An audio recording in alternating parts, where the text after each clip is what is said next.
podcast show for business owners and managers who are passionate about developing people and growing a successful business. And now here's your host, Alistair Booth from the HR Booth. Thanks for joining the latest episode of Fife Business Stories, podcast brought to you from the HR Booth.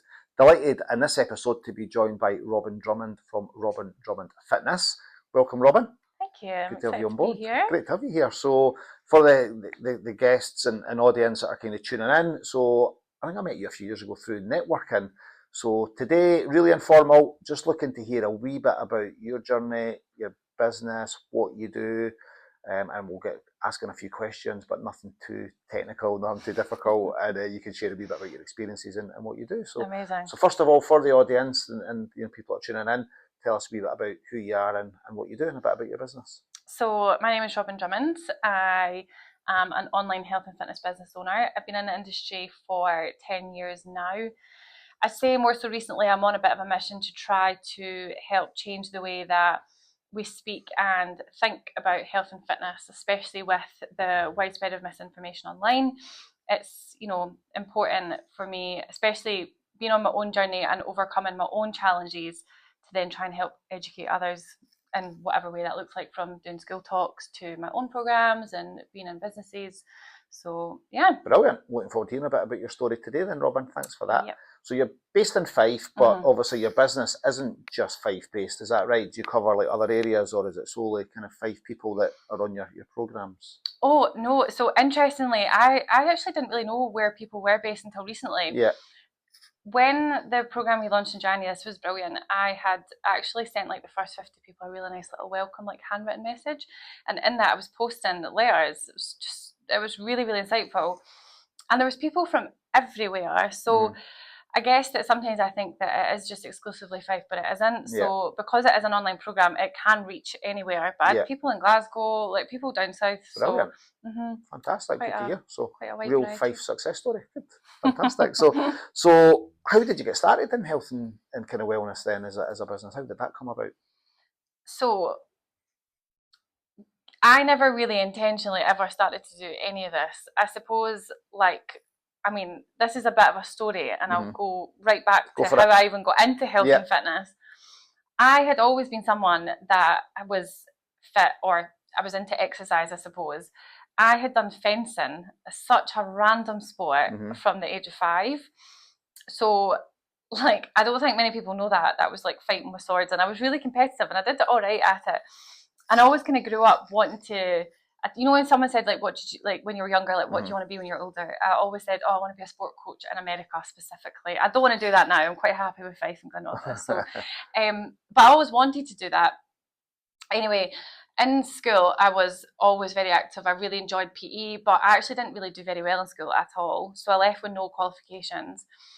So I then moved from Glasgow to Fife in 2012, and again at that point I was not doing very much. I was working in restaurants, didn't really have very much purpose, had no real ambition to be a fitness instructor at that point, but it was more from a financial perspective, as in I didn't get qualified in school, so I can't go to college and do my health and fitness, or as urgently as I would have wanted to, and then I can't afford to do it privately. So anyway, this is such a random turn of the story, but I did go to Fife College. I ended up getting into business management. Right. If only I knew at that point how relevant having a business management degree or qualification would have been at that time. Anyway, I also have told the story to Fife College, but I took my student loan, I left, and then I became privately qualified. Right. And that was how I was able to get my first qualification in the fitness industry, was going completely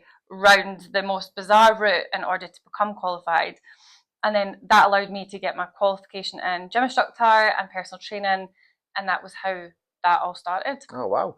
So first kind of fitness job then was within Fife then, so you got a kind of role doing that based on the qualification that you kind of put yourself through. Yeah, so at the time I actually kind of made my way up in hospitality. I ended up working in a really, really prestige venue in Edinburgh at the time, and it was Mhm. brilliant. I met people like George Attenborough, David Attenborough. I'm so sorry, David. I met it was George Clooney and David Attenborough. That's where I was going. So I met incredible people, and see, that job for many people would have been an amazing job. And I had seen that our local council gym had been advertising for like 0 hour contracts in the gym. Ah, right, okay. And I thought, you know what, like this would give me an in.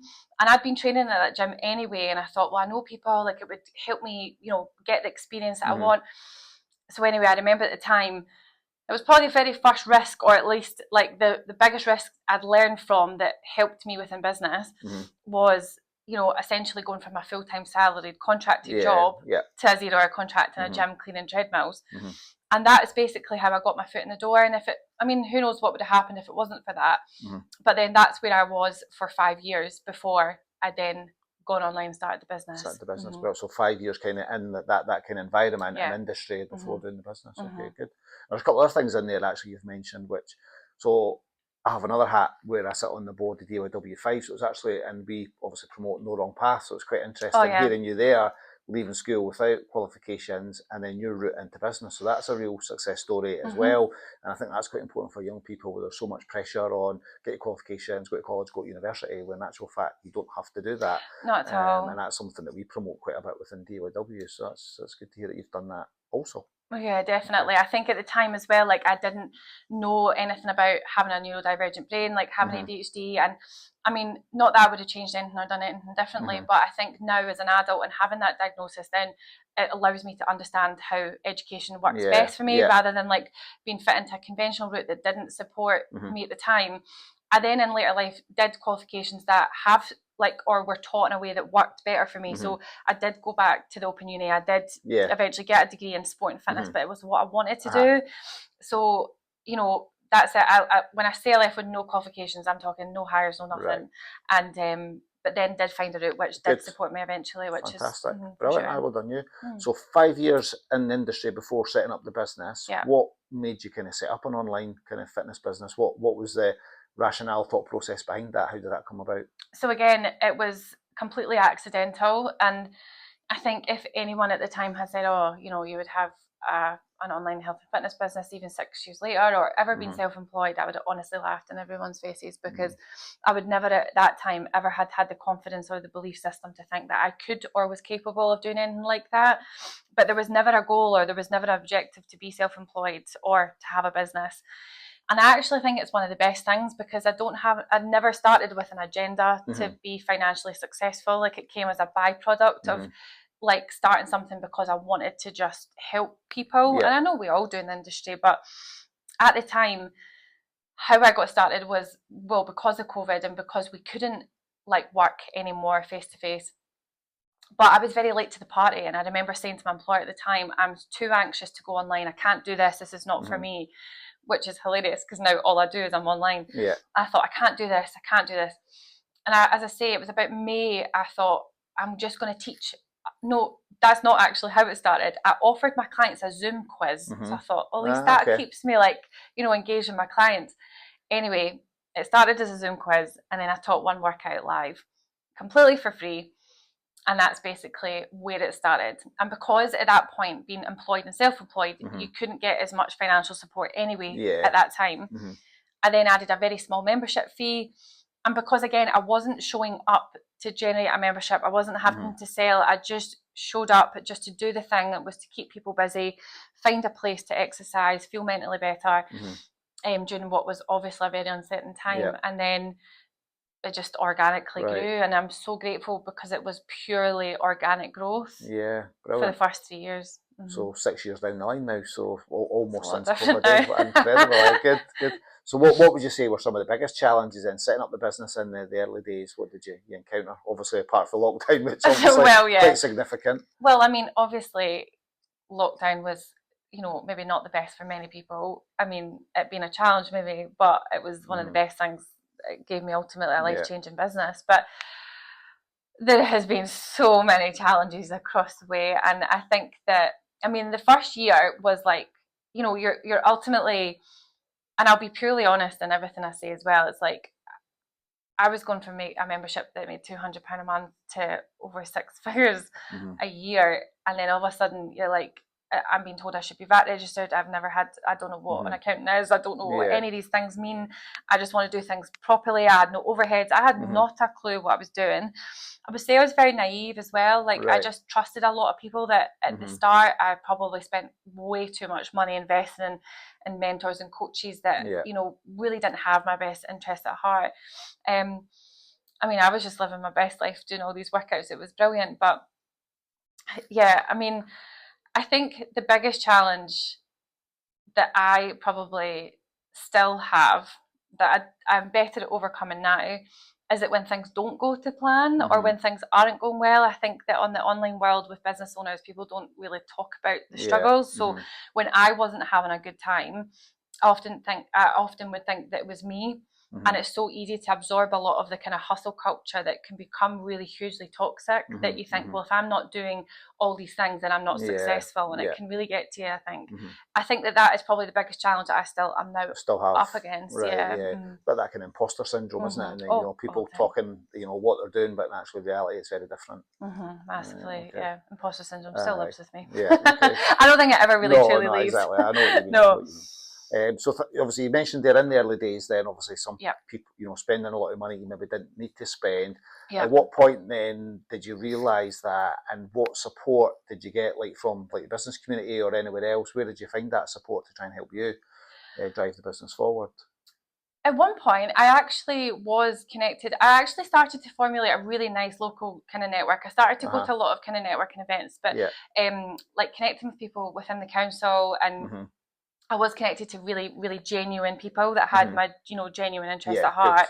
And that was really, really good.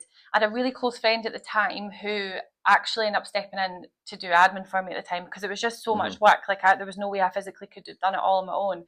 But because she was in the business at the time as well, she worked for the council and she had great connections. And at that point, that's when I was kind of like introduced to Business Gateway.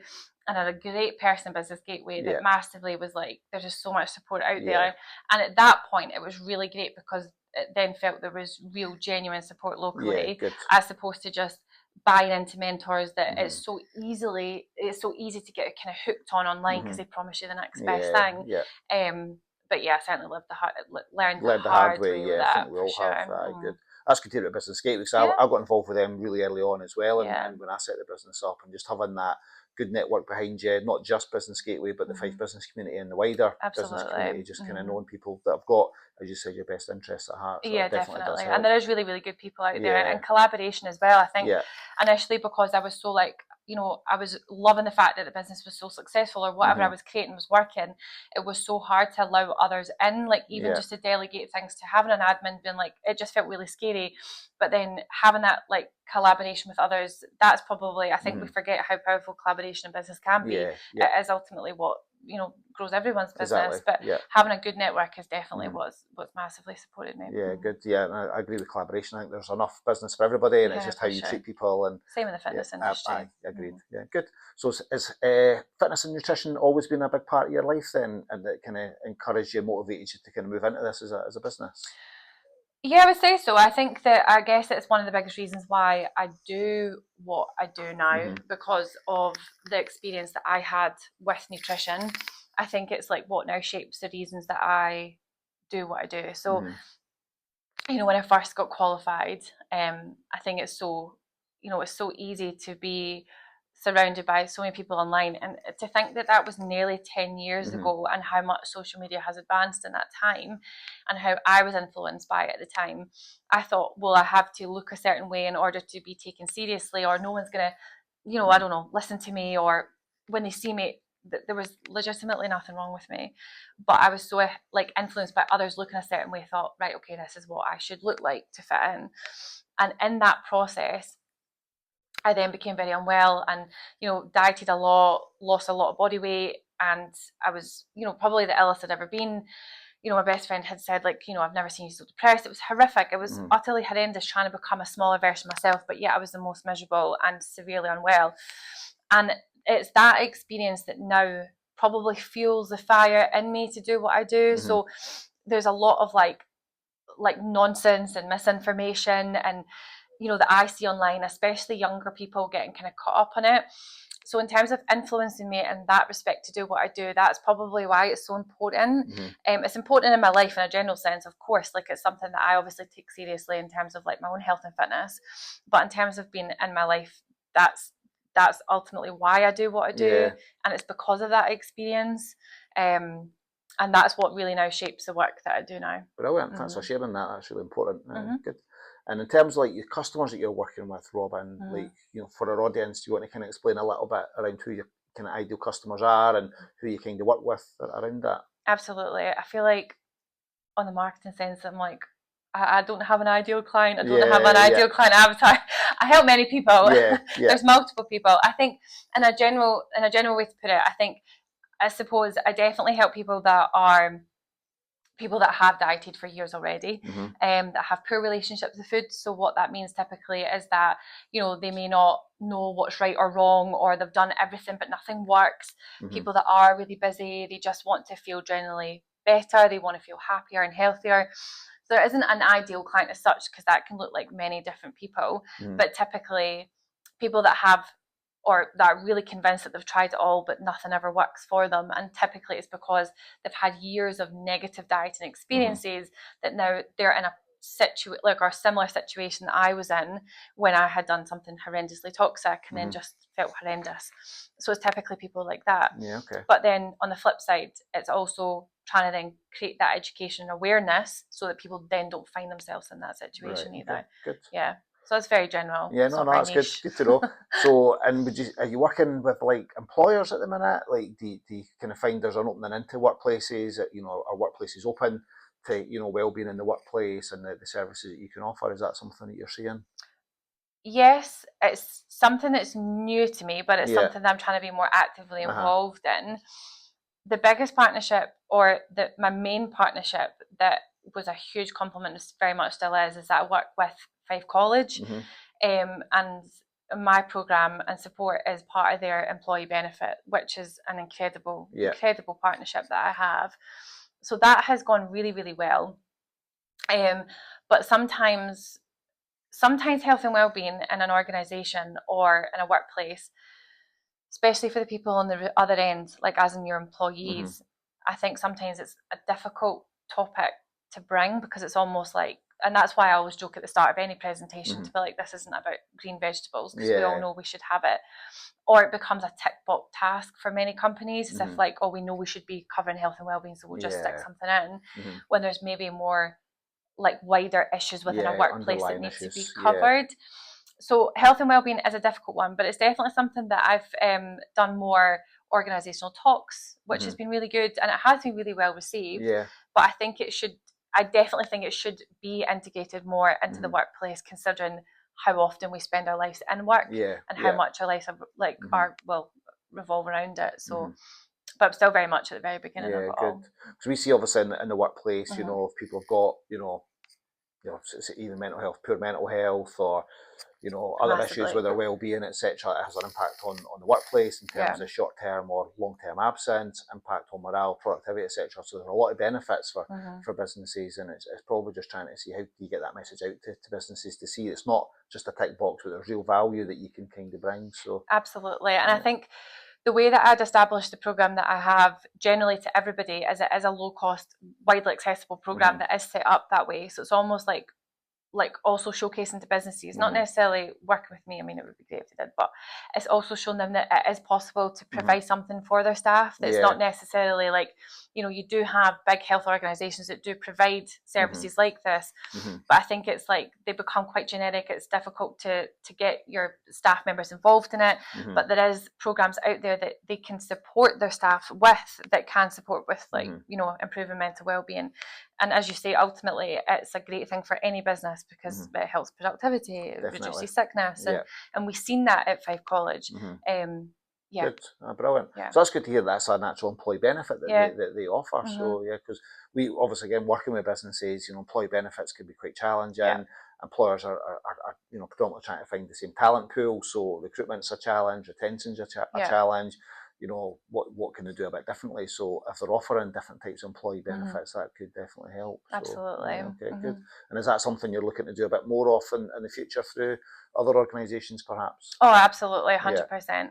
As I say, because we spend so much time in work, it's about, you know, and often the clients that I will work with do, you know, really struggle with time, especially like having lots of care responsibilities and whatnot. It's about, you know, what can we do within organisations to really help within, you know, even from our discussion today, it's about changing the language that we use when we're in work. It's about, you know, can we set up small walks, you know, at break time, you know, doing things like that can make a massive small difference. Changes, So yeah, I'd absolutely love to be doing more work with organisations. And how are you trying to go about that then? Is that part of your kind of plan then for the year ahead to get involved with more employers? Like, have you got like a plan how to target them or anything like that at all? I'm laughing because I'm like, last year I just sent out a big email. I went, let's hope for the best. And actually, really funnily, it actually worked. It worked. So, Good. I thought, oh my goodness, no one likes a cold email. I mean, I don't cold market at all. But I was like, do you know what? I'm just going to put myself out there. And it actually did work. I think what I'm seeing personally is more like one-off talks. It's a great way to showcase the work that I do and, you know, my values within health and fitness. I think it would be really great this year to try and establish more relationships that become longer term clients, especially with like organisations that don't have huge teams. I mean, that's a bonus. But there's great things you can do with, you know, small teams as well. So it's definitely on my plan this year. What was the kind of messaging in the email that you did then at work then? Did you have a particular topic that it was the hook to get them in, or how did you go about that?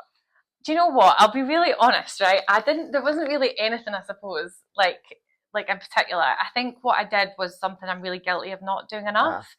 Is like, you know, when you feel like you're being a bit braggy about yourself. I basically had just said, these are the things I can help you with. These are the things I've done. So like, you know, talking about the fact that like, oh yeah, I spoke at TEDx, or talking about things that you've done, and actually positioning yourself, you know, that way with that kind of authority, which we're really guilty of not doing, I think. It's like, you know, this is why you should trust me. That it actually was nothing special other than the fact I thought, oh God, people are going to think I'm being really braggy by putting all this stuff. But, you know, it generally comes from a place of just wanting to help more people, and by able to get into organisations with teams, it's one of my highest values is impact. So it's an easier way to teach more people, because ultimately it's bigger groups. Exactly. But no, there was nothing magical in that email. So I don't know. There must have been, because it kind of worked. It worked, guys. So it's kids to do more of that. So back to that whole kind of consistency, isn't it? Choose me. This is why. So as a business owner yourself, then what kind of habits and things have you put in place that have kind of helped work for your business then? I think every week, I feel like when I say this, it sounds really simple, but I feel like we don't do it enough, and I can be guilty for falling into traps when I don't. I don't know if it's because like I'm not a sole trader, like a person on my own. It might be slightly different from like, for example, like you running your team, for example. But I think that one thing I'm really guilty, or previously guilty for not doing, was say planning ahead of time and actually time blocking and actually being dedicated to that. And I think that sounds really, really silly, or really simple, but actually managing small, like, or time blocking and actually doing that every single week and being really, really strict about it. Because otherwise, when it came to say managing, because we had this conversation like not that long ago about how there's so many components and I just don't have time. And it's like social media, you've got marketing, you're actually working with your clients. There's so many things it can become so overwhelming. And I think I will always work a Sunday because it's like it's certainly the best way for me to then get set up for the week ahead and then time blocking. I guess working on yourself and not neglecting yourself is so big. I think for definitely the first 2 years, because I was so in my business and it was so exciting, I did so much. And then learned the hard way probably in year 3 when it all just came crumbling down. And I was just like, oh my goodness, I'm so burnt out. I think sometimes when I talk about being burnt out, as that point I would have only been like 26, 27. It was almost like people would look at me being like, how do you know what burnout like feels like, or how do you know what stress is? You're only 27. But because I'd been so all in for 3 years, it was just, it genuinely all just hit me at once. So I think working on myself as well as the stuff I do to maintain and stay on top of things in the business is so important, because otherwise I wouldn't be able to that's good hold advice. the fort. Because like a lot of business owners, you hear the terminology like working on the business rather than in it, but maybe not so much working on your own, like your own development and working for you. So that's really important, I think. So. Yeah, definitely. I think there's a lot of barriers that came up along the way. Things like when we talk about like imposter syndrome or not having the confidence, or like I remember the very first talk that I ever did was to a group of 10 people in Fife Leisure, and I was honestly terrified. Whereas now, of course you do get a bit anxious going into any environment because you never know what's going to happen. But having done a lot of kind of self-development work along the way is definitely what has massively supported my business. So I think if you don't work on those things, you will hit a point where it becomes a real barrier to moving forward in any respect. So good. And is there anything specific you'd like to share with the audience around what you've done self-development wise, whether it's like, I don't know, is it investing in podcasts, is it courses, has it been, programs, masterclasses, that type of thing? Anything specific that's worked for you? Again, I feel like it's just really simple things. Like for me, it was reading a lot. Reading a lot. Good. Like as I said, there was a particular book that totally changed my life when it came to like, habit stacking, and it wasn't your most obvious book on habit stacking, but it was just about like what I'm really good at is thinking that I have to do everything all at once all the time. And because I can be very all or nothing. So when I had started to say, quote unquote, work on myself, it became this, instead of trying to do all or nothing all the time, it became about trying to do 1% better every single day. And that was like applicable to my business, or applicable to business all the time. So I was getting hugely overwhelmed by massive projects all the time. And then it was about, trying to just do that like 1% better every day or 1% better every week. And that really helped me move forward with my work. But in terms of like things that I do on a daily, and sometimes I don't talk about it enough because I almost don't want my clients to then think, oh, these are all the things that I've got to do. But I started doing a lot more cold water therapy, which massively helped my mental well-being. Okay. I didn't think it would because there is mixed research about it, but I think it's the process of doing something hard that's what helps. A lot of reading, a lot of actually stepping away from the desk and actually prioritizing yourself and feeling safe to do so, because sometimes it can feel really scary to go, I'm working on myself, and like, work will get better when you do it. But just general health and well-being habits, nothing fancy, because there isn't anything fancy that exists. And I think as a business owner that's important, because if you don't do that, then the business is going to suffer. So massively. You need to do that. Good. I probably don't do a lot of reading these days, but what I do try to do is like podcasts. I think quite good. So try to keep the steps in every day, but just a podcast whilst I'm doing that. And I find a lot of my kind of ideas come from that as well. Just when you're out kind of walking and listening to a podcast, that generates some ideas. But that's good for like my own personal development, I think. So, yeah, definitely. And not underestimating rest. I think that, because when I joked about starting ice skating lessons, I know like you're like, oh, I'm 30, I'm starting ice skating lessons. I think when we talk about stress, I don't think we should try and reduce stress, because I don't think we ever escape it. I think we just need to become better at handling the stress that we are against. So like, for example, I remember there was a really big period like last year about 6 months where I might not have done fun things, or I couldn't justify having something joyous in my life. So it was about actually taking time off, because your most creative ideas come from that. Yeah, exactly. And then actually doing things that generate fun, because then you will feel better. And then those two things, it sounds so simple, but it makes such a massive difference in terms of mental well-being, and then handling the stress that you're up against, because that doesn't ever go away. Yeah, exactly. It's always there, isn't it? It's just knowing how to deal with it. There was one of the podcasts I was listening to between Christmas and New Year, and they were talking about the importance of a power nap in the afternoon, and it was like that 20-minute power nap. And it was like, I'll do that at home at the weekend, but actually bring it into a work context, and there was a couple of guys talking about that in a podcast, and just saying for your productivity in the afternoon, that energy level, and just looking after yourself in that rest. So there's an athlete that always talks about it. I want to say it was Ronaldo, but like possibly. I mean, why would I know what Ronaldo gets up to? But I'm sure that there's definitely proven like science in the 20-minute nap for sure. I know a friend that does it as well. She's always napping. But you could schedule that in. See your clients going loving that idea with suggesting siestas in the afternoon. Go tell your team that. Exactly. Good.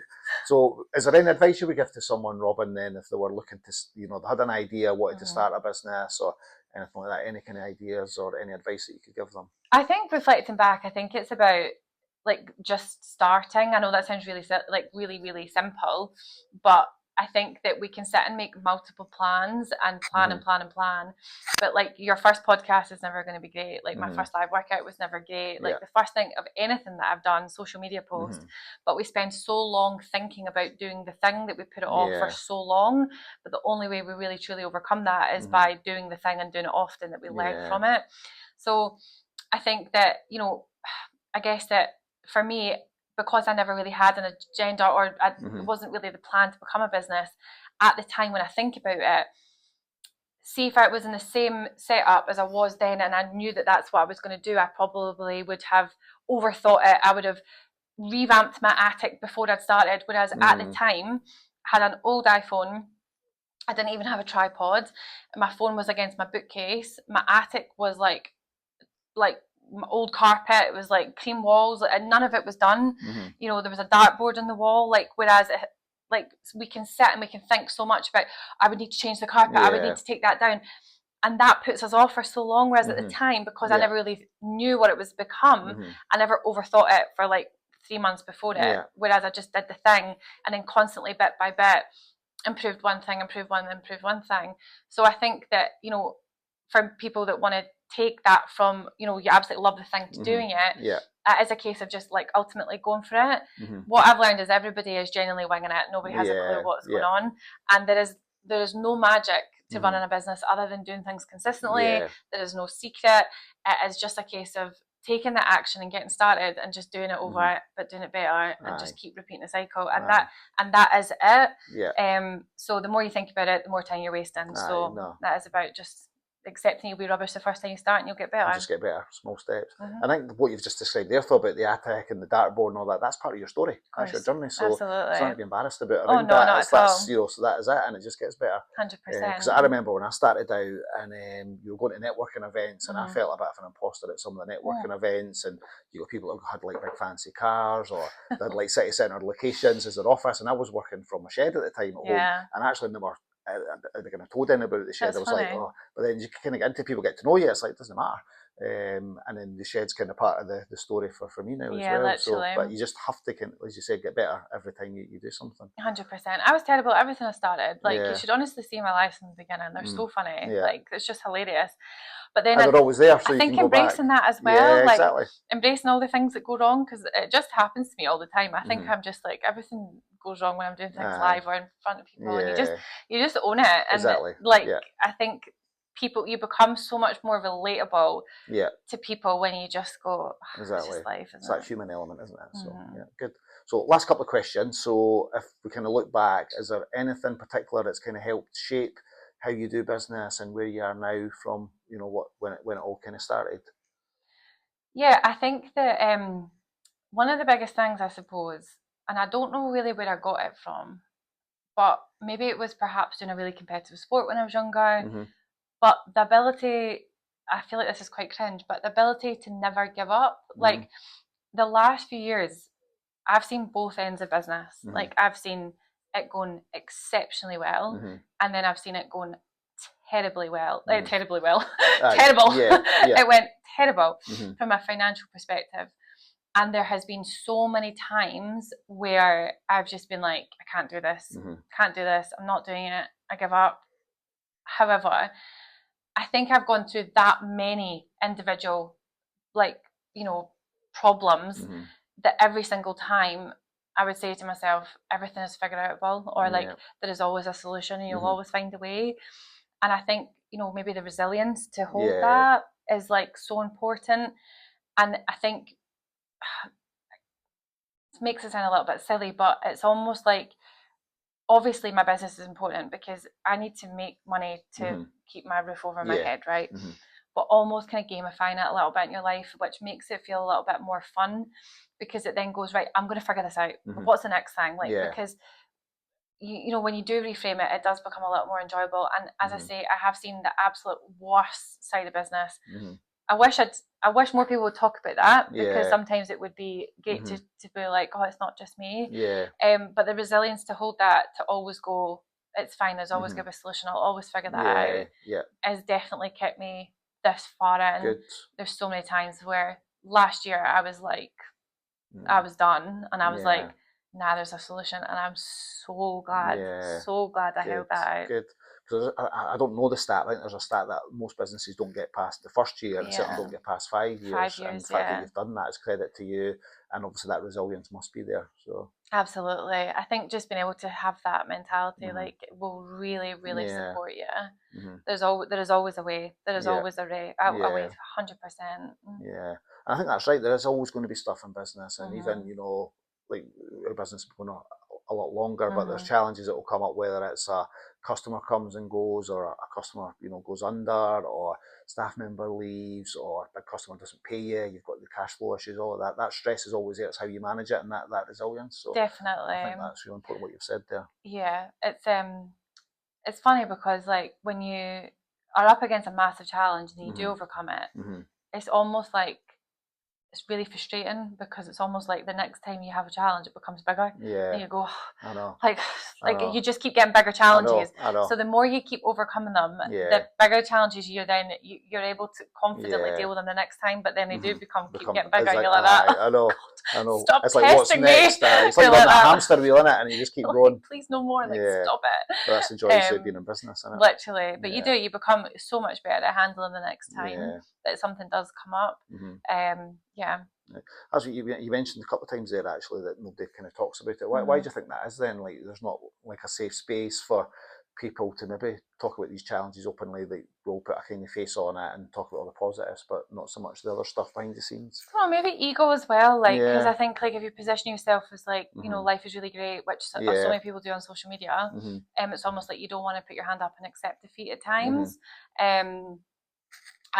Perhaps that there's been times where I've then openly shared things online, and there is a fine line between oversharing but sharing to connect with your audience. And when I've done that, the response has been incredible. And actually, to be honest, it's probably helped me bring more clients into my business, being so candidly open, because then people go, you are human and you struggle too. But like, I'd read a book called The Dip, and I think that, like, I was experiencing that, and I'm glad I read it at the time. But like, I suppose when people start businesses, they often start here and then they go up, whereas I'd started here and then went this way. And it was very terrifying, because I thought, I'm just failing all the time. It just felt like constantly going down. But I think possibly people just don't want to look like they're struggling, or look like, that, maybe perhaps. Maybe feel it affects their reputation or ability to get customers or something. Yeah, but I think that every single person is experiencing struggles. Every single person, whether it be in their own life, whether it be like for whatever reason. And I think that, as I say, there's a degree and a line to which we share, but sharing is a great thing when it comes to connecting with potential clients, because then they go, well, when I work with you, then I know exactly, like, you're going to get it. It's that honesty, isn't it? Absolutely, 100%. Good. So thanks for sharing all of that. So we're going to end on a kind of light kind of question. So if you could swap lives for a day with anyone, who would it be and why? I love how you said light, and I feel like mine's not light. No. Well, it kind of ties really nicely into this, I suppose. But I actually said Leila Hormozi. I feel like I love the Hormozis, but for that reason, I would love to swap lives with somebody who I look up to as so hugely successful online, to see what their worst day would be like, and to see what they handle their bad day like, and what that looks like, and how they overcome it. So, because I think that, I look up to a few people in business, especially female business owners, and I follow their podcasts and YouTube and stuff, and it's great. But I would love to see what goes on when life isn't so perfect. So to go, well, how do you handle that? And that kind of ties into really kind of what I just said before. Thanks for sharing that. Really insightful. Any final comments before we close? No, I'm just grateful to be here. No, brilliant. No, it's been good having you on the podcast, so thanks for sharing your story. It's been quite interesting hearing about the journey. There's a few things that I didn't know as well, which have been quite helpful. And obviously we'll do what we can to try and promote your services into the clients that we work with. So great. Thanks, Robyn. Thank you. So thanks for tuning in to the latest episode. We'll put some details in the show notes regarding how to contact Robyn, and feel free to reach out to her directly. But thanks for tuning in.